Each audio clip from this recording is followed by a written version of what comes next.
పోటీ చేసి ఓడిపోయిండు కూడా. చంద్రన్ సార్కి చాలా దగ్గర మనిషి. సీమ సింహం లెక్క అందరు ముంగడ తొడగొట్టి మీసం తిప్పే పులివెందులకు నీళ్లు తెప్పిస్తా అని నున్నగా ముద్దుగా నిగనిగలాడే సతీష్ రెడ్డి అన్న ఇగో ఇట్లా సత్తిబాబా లెక్క తయారైండు. జడేసేంత నెత్తి ఈర్పె నీగలేనంత గడ్డం పెరిగింది.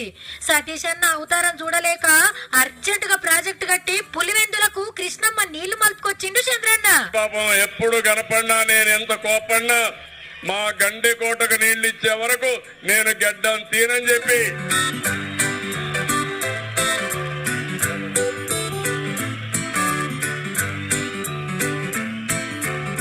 ఇక గడ్డం గీకొచ్చనే ఆనందం అన్న మొక్కల్లో కొట్టొచ్చినట్టు కనబడుతుంది కదా. ఈ నీళ్లు తీసుకొని వస్తాను అంతవరకు గడ్డం తీయనని చెప్పి ఆ రోజు నేను చేసిన ప్రతిజ్ఞ ఈ రోజు నెరవేరుతా ఉందని చెప్పి మీ అందరికి కూడా తెలియజేసుకుంటున్నాను. రైట్ అన్న, మొత్తానికైతే సాధించినవు. ఇక